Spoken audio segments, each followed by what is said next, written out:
The letter arrived on a Tuesday, its edges worn, as if it had traveled through time itself to reach Emma's trembling hands. "I'm sorry," it began in Lily's unmistakable scrawl, "but I need you to know who I was before I'm gone." Emma's heart stopped. Her twin, her mirror, her enemy was dead, and the words burned like a wound reopened. Emma sat frozen in her Boston apartment, the city's hum distant beyond her window. She hadn't spoken to Lily in 5 years, not since that vicious fight when Emma's cruel words had severed their bond. They were 23 then, identical twins who shared everything, until Lily came out as a lesbian, and Emma, steeped in the rigid expectations of their conservative upbringing, mocked her. "It's unnatural," she'd spat, her voice dripping with judgment. "You're throwing your life away." Lily's face had crumpled, but her defiance held firm. "I'm living my truth, Em. You're the one hiding." They hadn't spoken since. Now Lily was gone. A car accident, the letter explained, written weeks before as if she'd sensed her time was short. Emma's eyes blurred with tears as she read on. Lily had a partner, Sarah, and a daughter, Ava, just 3 years old. The weight of those names crushed her. Lily had built a Lithia family while Emma had clung to her safe, solitary world of routine, her job as a librarian, her quiet evenings alone. She'd convinced herself she was right, that Lily's choices were wrong. But the letter told a different story. Love, joy, a home filled with laughter. And now it was all gone.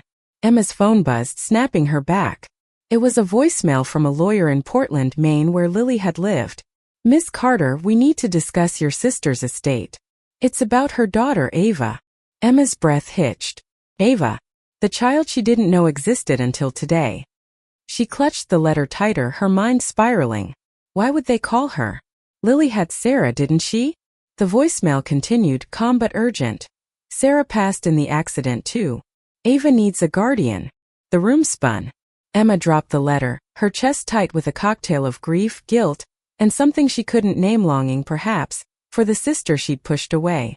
She saw Lily's face in her mind, that mischievous grin they'd shared as kids, the way they'd finish each other's sentences. They were two halves of one soul, until Emma's fear had torn them apart. Now, Ava was all that remained of Lily, and Emma was being called to a life she'd never imagined. She drove to Portland the next morning, the 4-hour journey a blur of memories. She remembered their childhood in rural Massachusetts, sneaking out to the creek behind their house, whispering dreams under starlit skies. Lily had always been the brave one, the dreamer, while Emma clung to rules, to safety. When Lily came out, it wasn't just her sexuality that Emma rejected, it was her courage, her refusal to conform. Emma had been too afraid to question their parents' beliefs, too weak to stand with her twin. Now regret was a knife in her gut. Portland greeted her with salt air and gray skies, the kind of coastal town where time seemed to pause. The lawyer's office was small, tucked above a bookstore on a cobblestone street. The lawyer, a kind-eyed woman named Miss Harper, handed Emma a folder. "Lily named you as Ava's guardian in her will," she said gently. "She believed you'd step up, despite everything." Emma's throat tightened. "Me? Why not someone else? Someone closer to her life. Someone who didn't betray her," she thought but didn't say. Miss Harper's gaze softened. "Lily wrote that you're the only one she trusted to love Ava like she did. She said you're her twin, her heart, even if you forgot it." Emma wanted to scream that she wasn't ready, that she didn't deserve this. She'd spent years burying her shame, convincing herself Lily was the one who'd broken their bond. But Lily's faith in her, even after everything, was a lifeline she couldn't ignore. "Can I see her?" Emma whispered. Miss Harper nodded. "She's with a foster family nearby. I'll arrange a meeting." The foster home was a cozy bungalow, its porch adorned with wind chimes. Emma's palms sweated as she rang the bell. A woman answered, holding the hand of a small girl with Lily's hazel eyes and a mop of dark curls. "Ava." Emma's breath caught. She looked so much like Lily at that age, it was like seeing her twin reborn. "Hi, Ava," Emma said, kneeling to her level. Her voice cracked. "I'm your aunt." Ava tilted her head, curious but wary. "Where's Mama?" she asked, her voice small. Emma's heart shattered. She wanted to pull Ava close, to promise she'd fix everything, but the words stuck. How could she explain death to a child when she barely understood it herself? "Your Mama." She's watching over you, Emma managed, tears burning her eyes. And I'm here now. I'll take care of you. Ava didn't reply, just clutched a stuffed bunny tighter. The foster mother, sensing the tension, invited Emma in. Over tea, she explained Ava's routine, her love for storybooks and strawberry pancakes. Emma listened, overwhelmed, her mind racing with questions. Could she do this? Could she be a mother to a child she'd just met? A child tied to a sister she'd failed? That night, in a Portland motel, Emma lay awake, Lily's letter on the nightstand. She reread it, each word a dagger. I forgive you, Em. I never stopped loving you. Ava's your chance to know me again. Emma sobbed into her pillow, the weight of her mistakes crushing her.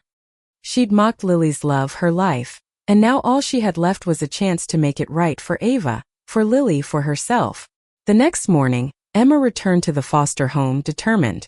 She didn't know how to be a parent, but she knew she couldn't walk away. Ava deserved a family, and Emma would fight to be that for her. As she watched Ava color at the kitchen table, humming softly, Emma felt something shift inside her, a spark of hope, fragile but real. She'd lost Lily, but maybe, just maybe, she could find her again in Ava's eyes. Emma spent the next week in Portland, navigating the labyrinth of grief and responsibility. Each morning she visited Ava, bringing small gifts, a picture book, a plush seahorse, a glittery hair clip, hoping to bridge the gap between stranger and family. Ava was quiet, her eyes searching Emma's face for something familiar. Emma felt the weight of those gazes, each one a reminder of Lily's absence. She wasn't just stepping into a guardian's role.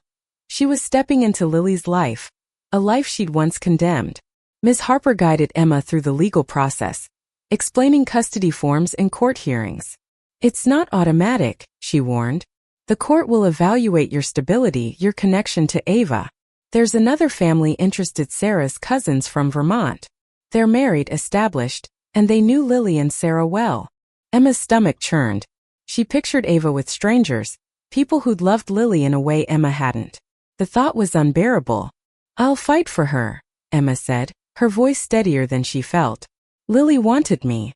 I won't let her down again. Ms. Harper nodded, but her eyes held caution. You'll need to prove you're ready. Ava's been through too much to lose stability now. Emma rented a small apartment in Portland, a temporary home to show she was committed. She spent her days learning Ava's world, her favorite park, her preschool, the bakery where Lily and Sarah took her for cupcakes. The more she learned, the more she saw Lily's love woven into every detail. At the bakery, the owner, a warm woman named Rosa, shared stories of Lily and Sarah. They were so in love, Rosa said, her eyes misty. Lily would light up when Sarah walked in. And Ava, she was their miracle. Emma's chest ached. She'd never met Sarah, never seen Lily's happiness firsthand. She'd been too busy judging, hiding behind her own fears. Now she was piecing together her sister's life through strangers' memories, each one a reminder of what she'd missed. Her first real breakthrough with Ava came on a rainy afternoon at the park. Ava, bundled in a yellow raincoat, splashed in puddles while Emma watched, clutching an umbrella. Mama liked rain, Ava said suddenly, kicking water. She said it makes flowers grow. Emma knelt beside her, ignoring the wet grass. Did she? Your mama was smart. She loved flowers just like you. Ava looked up, her eyes bright. You knew Mama? Emma swallowed hard. She was my sister. My twin. We grew up together. Ava frowned, processing. Why didn't you come before? The question hit like a punch. Emma wanted to explain her shame, her fear, her regret, but Ava was too young for that truth. Instead, she said, I was far away, but I'm here now. I want to be with you, Ava. Ava didn't reply, but she slipped her small hand into Emma's, and they walked through the rain together. It was a fleeting moment, but it felt like a promise. Back in Boston, Emma's life felt like a relic. She gave notice at her job, packed her books, and prepared to move. Her parents, still rigid in their beliefs, called when they heard about Lily's death. Come home, her mother urged. You don't need to take on that child. Emma hung up, their words echoing her own past cruelty. She wouldn't repeat that mistake. The custody hearing loomed and Emma's nerves frayed. She met Sarah's cousins, the Morgans, at a preliminary meeting. They were kind, stable, everything Emma feared she wasn't. We loved Lily and Sarah, Mrs. Morgan said, her voice gentle but firm. We can give Ava a home with 2 parents, a community that knew her moms. Emma's heart sank, but she held her ground. Lily chose me, she said, her voice trembling. I'm her family. I'll do whatever it takes. The Morgans exchanged a look, and Emma saw doubt in their eyes. She didn't blame them, she doubted herself too. But Lily's letter burned in her mind. You're her heart, Em. She clung to that, even as fear gnawed at her. That night, Emma found a box of Lily's belongings at the foster home, sent by a friend. Inside were photos, journals, and a locket with a picture of Ava and Sarah. Emma traced Sarah's face, strong jaw, warm smile. She looked like someone who'd loved Lily fiercely. A journal entry caught her eye. Emma's still out there somewhere. I hope one day she sees love the way I do now. Emma's tears fell onto the page. She'd been so wrong, and Lily had still believed in her. She took Ava to the beach the next day, hoping to build more memories. Ava ran along the shore, chasing waves while Emma followed, her heart lighter with each laugh. You're like Mama, Ava said, tossing a pebble. You smile the same. Emma's breath caught. For the first time she felt Lily's presence, not as a ghost but as a bridge between her and Ava. She was starting to understand the love Lily had lived for, the love she died for. And she was determined to honor it. The custody hearing was set for a crisp October morning, and Emma woke with a knot in her stomach. She'd spent weeks preparing, gathering letters of support from her new Portland neighbors, enrolling in parenting classes, and meeting with a therapist to confront her guilt. But as she stood before the courthouse, its gray stone looming like judgment, she felt small. Ava deserved a mother who was whole, not a woman still piecing herself together.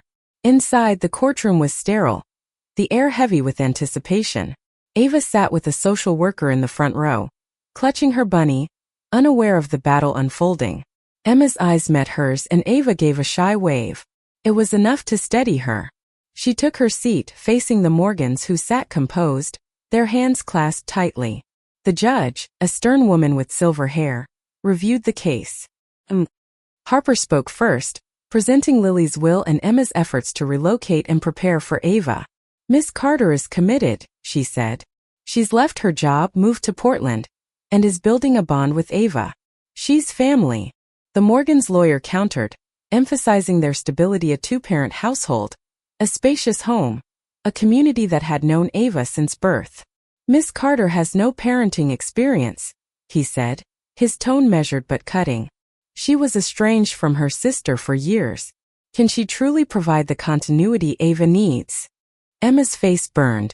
She wanted to shout that she was trying, that she loved Ava already, that Lily's faith in her wasn't a mistake.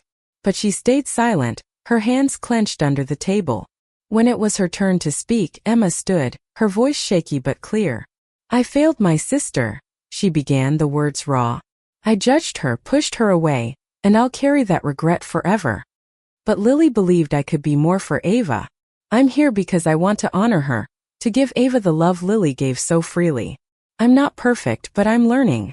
I'll never stop learning for her. The courtroom was silent. Ava's eyes were on her, wide and curious. The judge nodded, her expression unreadable, and adjourned for deliberation. Emma stepped outside, her breath visible in the chilly air. She felt exposed, her flaws laid bare, but also lighter, as if confessing her truth had freed something inside her. While waiting, Emma took Ava to a nearby cafe, ordering hot chocolate with extra marshmallows. Ava giggled, smearing chocolate on her nose, and Emma wiped it gently, her heart swelling. You're gonna be my mom? Ava asked, her voice small but direct. Emma hesitated, then smiled. I'd like to be if you'll let me. I want to take care of you like your mama did. Ava nodded, sipping her drink. Okay. But you gotta read me stories like Mama. Deal, Emma said, her eyes stinging. It was a small promise, but it felt like a vow. Back at the courthouse, the judge delivered her decision. Miss Carter, your commitment is clear, but so is your inexperience. The Morgans offer stability, Ava knows. I'm granting temporary custody to Miss Carter for 6 months, with regular check-ins. If you prove you can provide a stable home, permanent custody will be considered. Emma's heart leapt, then sank. 6 months to prove herself. The Morgans' faces fell, but they nodded, gracious in defeat. Mrs. Morgan approached Emma later, her eyes kind. "We just want Ava to be happy. If you need us, we're here." Emma thanked them, her voice thick. She felt the weight of their generosity, another reminder of the love Lily had surrounded herself with. She took Ava's hand and left the courthouse, determined to make those 6 months count. They moved into the apartment, a cozy space with a bay window overlooking the harbor. Emma decorated Ava's room with stars on the ceiling, just like the ones she and Lily had loved as kids. She read to Ava every night, stumbling through silly voices to make her laugh. But some nights, Ava cried for her moms and Emma held her, whispering stories of Lily until she fell asleep. Each tear was a reminder of what Ava had lost, and what Emma was fighting to give her. One evening, Emma found a letter tucked in Lily's journal, addressed to her. If you're reading this, I'm probably gone. Don't hate yourself. You were scared and I was stubborn. But you're my twin, my other half. Ava needs you now. Show her the world like we dreamed." Emma clutched the letter, sobbing. Lily's love was still there, guiding her even now. Emma enrolled Ava in preschool and found a job at a local library, her days filled with story times and paperwork. She was exhausted but alive in a way she'd never been. Ava's laughter, her questions, her small hand in Emma's, these were the threads weaving them into a family. But the clock was ticking, and Emma knew the court would be watching. Winter settled over Portland, blanketing the city in snow and quiet. Emma and Ava found a rhythm, their days a blend of routine and discovery. Mornings were for pancakes, strawberry, always, and afternoons for library visits or walks along the icy shore. Ava's laughter filled the apartment, but so did her questions. "Why did Mama leave?" she'd ask, her eyes searching Emma's. Each time Emma struggled to answer, balancing truth with comfort. "Your mama didn't want to leave," she'd say, holding Ava close. "She loved you so much, she sent me to take care of you." Emma was learning to be a mother, but the weight of the court's deadline pressed on her. Social workers visited monthly, observing her with Ava, asking pointed questions about her finances, her plans, her past. Emma answered honestly, her voice steady despite the fear gnawing at her. She'd come too far to lose Ava now. One February evening, Rosa from the bakery invited Emma and Ava to a community vigil for Lily and Sarah. The town square glowed with candles, faces softened by grief and love. Emma held Ava's hand as people shared stories, Lily's infectious laugh, Sarah's quiet strength, the way they danced at the summer festival, Ava giggling between them. Emma listened, her heart aching with pride and regret. She'd missed so much of her sister's life, but these people had embraced Lily's love without question. A woman named Claire, a friend of Lily's, approached Emma after the vigil. "Lily talked about you," she said, her voice gentle. "She said you were stubborn but good. She hoped you'd find your way." Emma's throat tightened. "I wish I'd listened to her sooner." Claire squeezed her arm. "You're here now. That's what matters." The vigil stirred something in Emma. She began seeking out Lily's friends, piecing together her sister's world. She learned Sarah was a painter, her canvases vibrant with color, and Lily had been a writer, her poems published in local journals. Emma found one of Sarah's paintings in Lily's belongings, a seascape, wild and free, with a note, "For Ava, our heart." Emma hung it in Ava's room, a piece of her mother's love. But not every moment was progress. Ava had nightmares, waking in tears, calling for Lily and Sarah. Emma rocked her back to sleep, her own tears falling silently. She felt like an imposter sometimes, trying to fill shoes too big for her. She confided in her therapist, who urged her to be patient. "You're not replacing Lily and Sarah," she said. "You're giving Ava a new kind of love." Emma clung to that, pouring herself into Ava's world. She took her to art classes where Ava painted messy seascapes, laughing when paint smeared her cheeks. They baked cookies, read Lily's poems, and danced to Sarah's favorite jazz records. Emma was building a home, but the fear of losing Ava lingered like a shadow. One day, a letter arrived from the Morgans. They'd been checking in, respectful but persistent. "We're still here for Ava," they wrote. "If you need support, please reach out." Emma felt a pang of gratitude but also dread. They were a reminder of what she wasn't established, experienced a couple. She pushed the thought aside, focusing on Ava's upcoming birthday. Ava's 4th birthday was a milestone Emma wanted to make special. She planned a small party at the apartment, inviting Rosa, Claire, and a few preschool friends. She baked a strawberry cake, decorated with Ava's favorite flowers, and wrapped a gift-a-locket like Lily's, with photos of Lily, Sarah, and Emma inside. When Ava opened it, her eyes lit up. "It's us," she whispered, clutching it. "You're my family," Emma said, her voice breaking. "All of us together." Ava hugged her, and for the first time, Emma felt like a mother, not just a guardian. But as the party ended, Miss Harper called. "The court wants an update," she said. "There's been a petition from the Morgans. They're requesting a reevaluation of custody." Emma's heart plummeted. She looked at Ava, laughing with her friends, and felt a fierce resolve. She'd fought for Ava, for Lily's trust, for her own redemption. She wouldn't let go now. But as she tucked Ava into bed that night, reading one of Lily's poems, she wondered if love would be enough to keep them together. Spring arrived in Portland, painting the city with cherry blossoms and hope.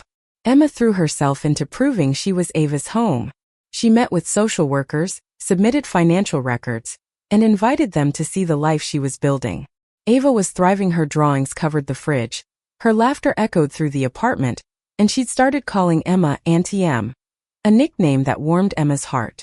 But the Morgans' petition hung over her like a storm cloud. They'd filed for custody, arguing that Ava needed the stability of a two-parent home. Emma understood their love for Ava, but it didn't soften the fear of losing her. She met with Miss Harper, who was blunt. "The court values continuity," she said. "You've made incredible progress, but the Morgans have a strong case. You need to show Ava's bond with you is unshakable." Emma doubled her efforts. She took Ava to therapy, where they worked through grief together, drawing pictures of Lily and Sarah to keep their memories alive. She joined a support group for guardians, learning from others' stories. And she kept Lily's journal close, reading her words for strength. "Love isn't perfect, Em. It's messy, but it's enough." One afternoon, Emma and Ava visited Lily and Sarah's old house, now empty at Claire's suggestion. Walking through the rooms, Emma saw traces of their lithium murals Sarah painted, a shelf of Lily's books. Ava ran to the backyard, pointing at a swing. "Mama pushed me here," she said, her voice bright. Emma pushed her now, their laughter mingling with the ghosts of the past. She realized she wasn't just keeping Lily's memory alive, she was building new ones, blending her love with Lily's. The final hearing arrived in May, the courtroom warmer now, sunlight streaming through the windows. Emma wore Lily's locket, a talisman of her sister's faith. Ava sat with the social worker, clutching her bunny, her eyes flickering between Emma and the Morgans. The judge reviewed the report: Emma's stability, Ava's progress, the Morgans' offer of a traditional family. Emma spoke last, her voice steady despite her racing heart. "I didn't know Lily's world until she was gone," she said. "I judged her love, her life, and I was wrong. But she trusted me with Ava, and I've spent every day since trying to deserve that trust. Ava's my family, my heart. I'll give her everything: love, safety, a home where she can be herself, just like her moms were." The Morgans' lawyer spoke of their strengths, but Emma saw Mrs. Morgan's eyes soften, as if she sensed Emma's transformation. The judge deliberated, the silence agonizing. Finally she spoke. "Miss Carter, your journey has been remarkable. You've shown dedication and growth. Permanent custody is granted to you, with visitation rights for the Morgans, should Ava wish it." Emma's knees nearly buckled. She looked at Ava, who ran to her, arms wide. "Auntie Em!" she cried, and Emma held her tight, tears streaming. The Morgans approached, offering congratulations. "You're her home," Mrs. Morgan said. "We'll always be here for her, and for you." That summer, Emma and Ava settled into their life. They planted a garden, Ava insisting on lilies for her mama. Emma took her to the beach, where they wrote messages in the sand for Lily and Sarah, letting the waves carry them away. Emma felt her sister in those moments, her love a quiet presence guiding them. One evening as Ava slept, Emma opened Lily's journal again. A final entry caught her eye. "Em, if you're reading this, you've found Ava. That means you've found yourself too. Keep loving, keep growing. I'm proud of you." Emma smiled through tears, feeling whole for the first time. She'd mocked Lily's truth, cut her out of her life, but love had brought her back. Ava was her second chance, her redemption, her family. And as she watched the sunset over Portland, Ava's hand in hers, Emma knew she'd spend every day honoring the sister she'd lost and the love she'd found. Thank you for listening. Like and subscribe to get notifications about next videos.